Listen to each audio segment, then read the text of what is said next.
Have you ever noticed this strange shift? One moment he's all in, texting back fast, making plans, giving you attention, and the next, silence.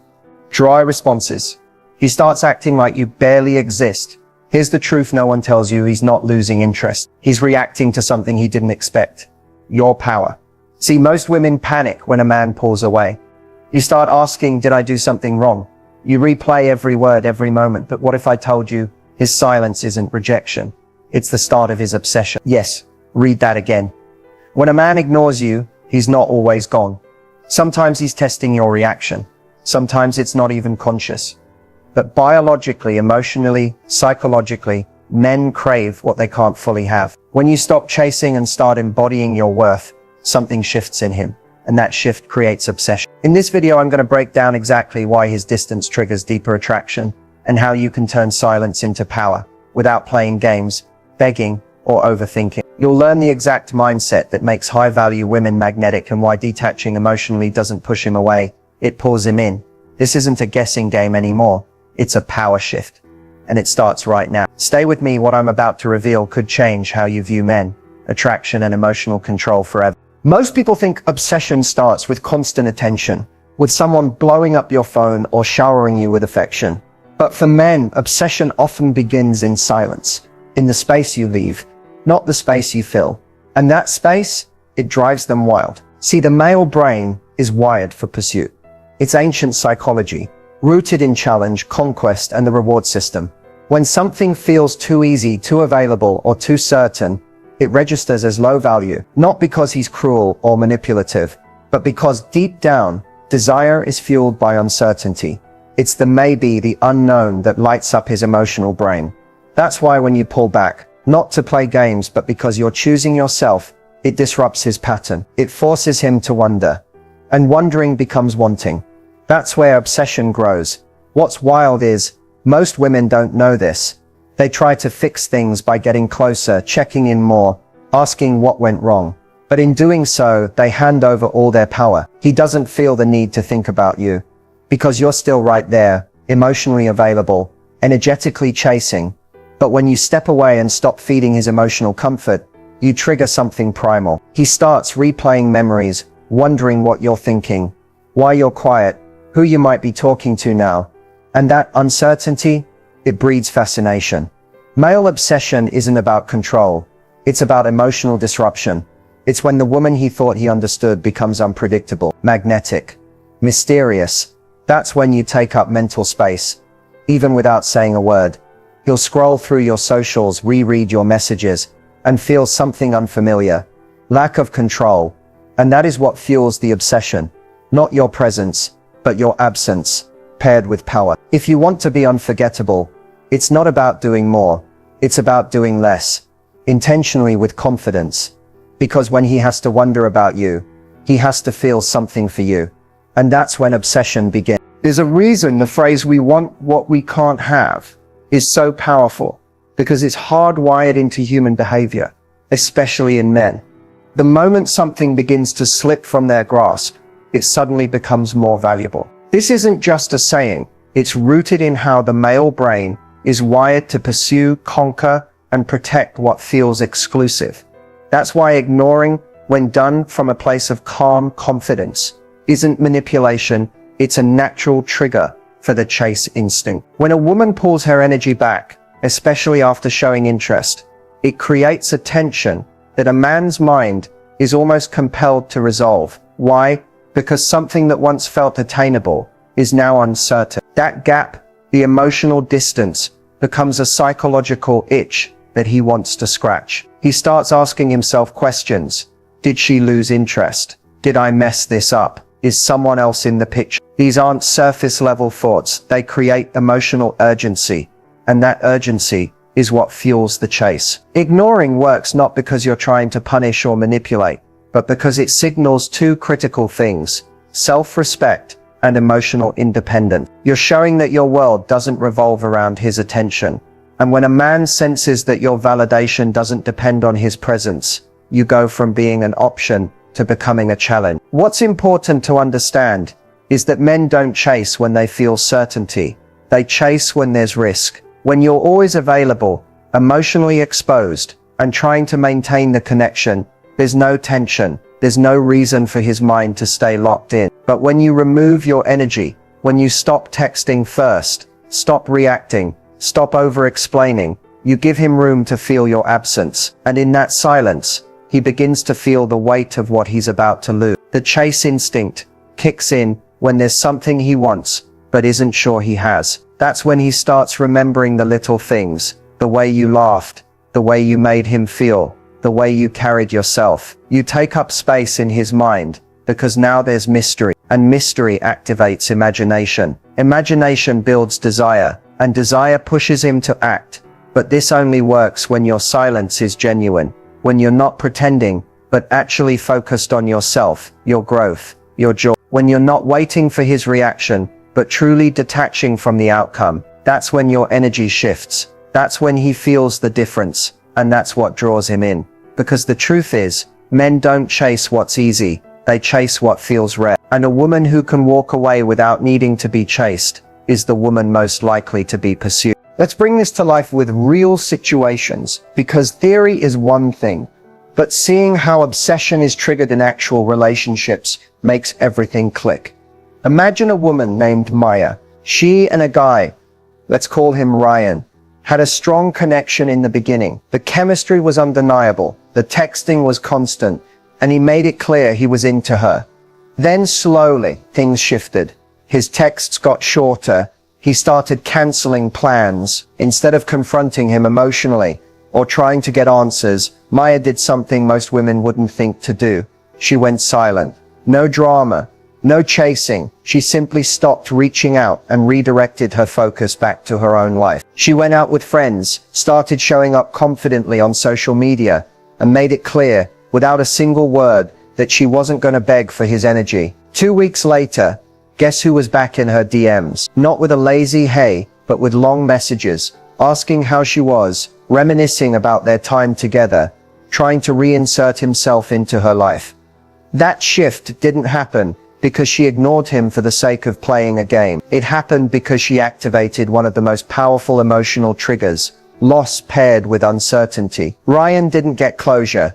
He didn't get the emotional reassurance most men expect when they pull away. Instead, he got silence, and that silence forced him to sit with the idea that she might actually be gone. Another example, Kayla was in a situationship. Things were going nowhere. The guy she liked told her he wasn't ready for a relationship, but still wanted to hang out, sleep together and keep things casual. Instead of continuing that pattern, Kayla suddenly stopped responding. No explanation, no emotional breakdown. She was just done. 3 weeks later, the same man who wasn't ready was confessing that he couldn't stop thinking about her. Why? Because she flipped the script. She took away access. She stopped feeding his emotional ego, and that disruption forced him to reevaluate her value in his life. Real-life obsession rarely comes from what you say. It comes from how you withdraw. It's not about ghosting or being cold. It's about creating distance that makes a man emotionally uncomfortable enough to question what he's losing. When you become less accessible, your value doesn't decrease, it multiplies. Men are most triggered emotionally when their patterns are disrupted. When the woman they thought they had under control suddenly becomes distant, happy and unbothered, they experience emotional dissonance. That discomfort turns into longing. And longing, when it's not immediately satisfied, turns into obsession. You don't have to be mean. You don't have to post thirst traps or play hot and cold. You just have to create space. Because the right kind of silence doesn't push him away.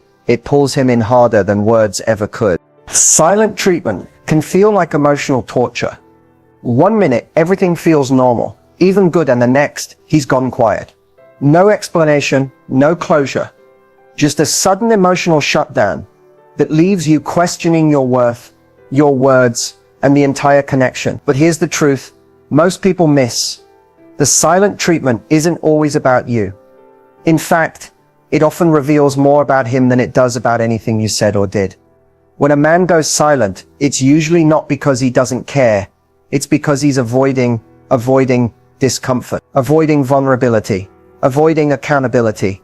See, most men are never taught how to process emotions properly. Silence becomes their defense mechanism. It gives them a sense of control, when they feel emotionally overwhelmed or uncertain. But that silence, while passive on the outside, is active on the inside. It's filled with unspoken thoughts, questions, doubts, and sometimes desire. What makes the silent treatment so emotionally triggering for women is the unknown. The brain hates uncertainty. You start filling in the blanks. Did I upset him? Did he lose interest? Is he talking to someone else? This spiral is what makes the silent treatment feel so powerful, because your mind starts working overtime while his actions remain still. But that's exactly where your power lies, in not feeding the silence with panic. Instead of rushing in to fix the connection, apologize or ask what's wrong. The best response is stillness, not coldness, but confidence. When you meet his silence with your own emotional self-respect, something unexpected happens. He feels the weight of it, because now he's the one wondering. He expected you to reach out, to chase, to crack under pressure. And when you do, that psychological imbalance creates tension, and tension often leads to realization. The silent treatment becomes a test. Even if he doesn't realize he's giving it, he's testing whether you'll prioritize him over your peace, whether you'll hand over your emotional power just to get a response. And when you don't, you become unforgettable. Not because you tried to be, but because you refuse to play the game.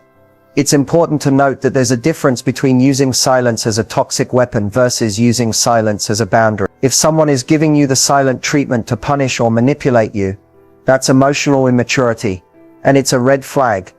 But if you're using silence to protect your peace, to reflect, or to disengage from someone who isn't treating you right, that's not manipulation, that's self-preservation. Sometimes silence is the only language left, when someone refuses to listen to your words. And often it's the loudest message you'll ever send. So the next time he disappears, don't chase the noise.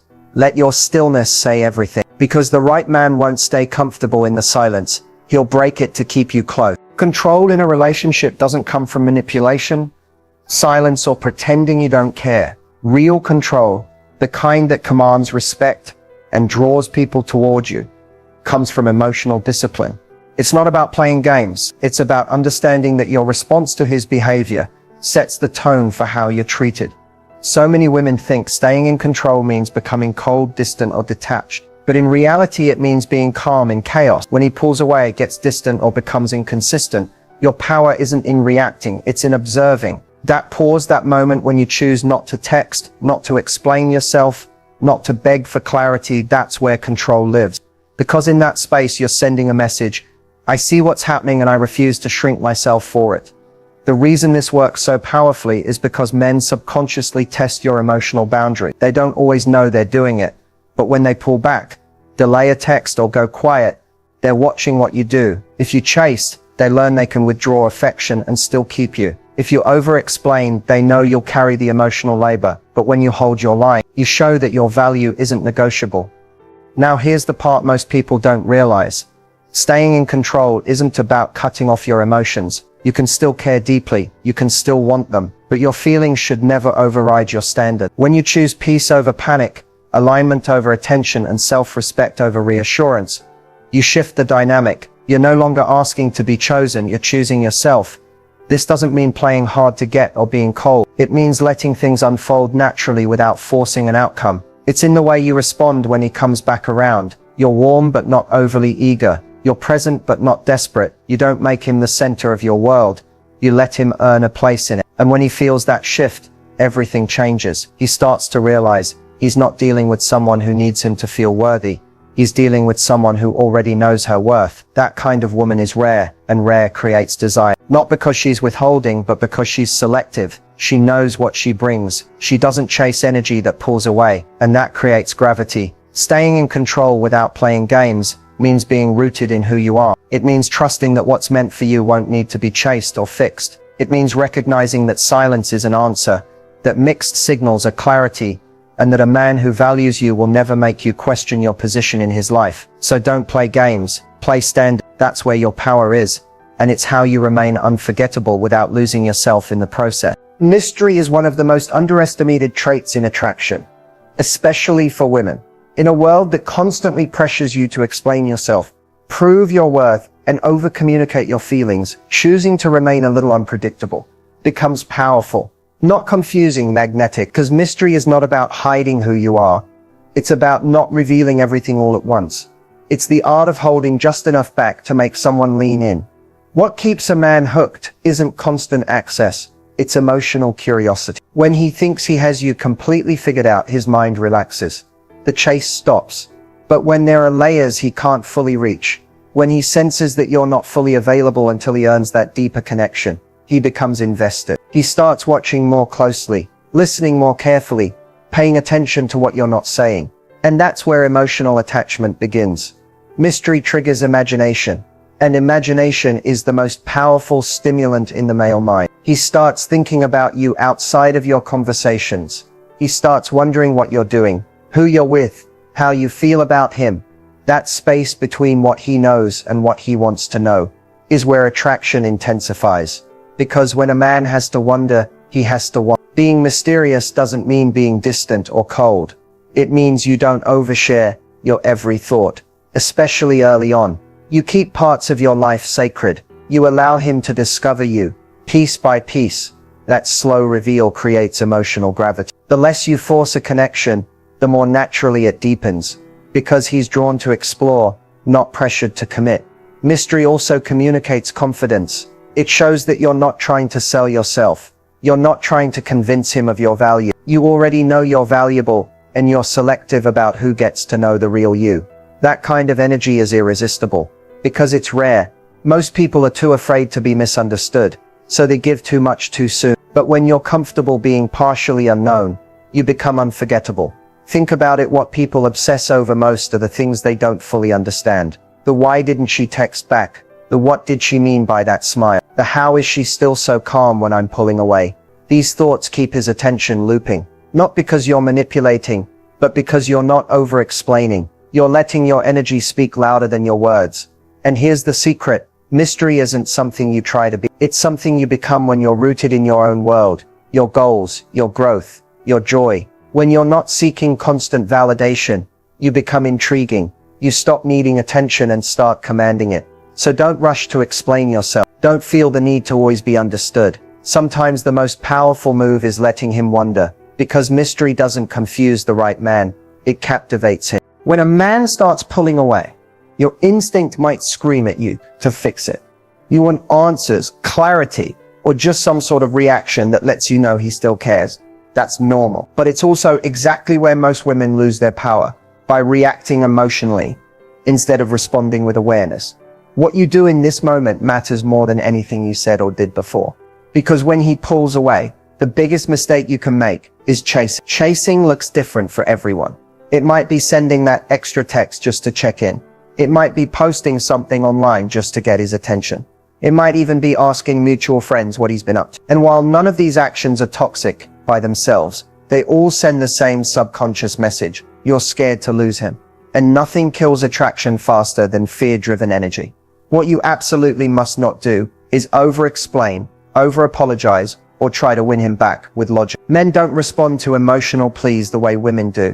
When he pulls away and you lean in harder, he feels smothered, even if that was never your intention. What was once a connection begins to feel like pressure, and pressure pushes him even further. Another common mistake is assuming it's your fault.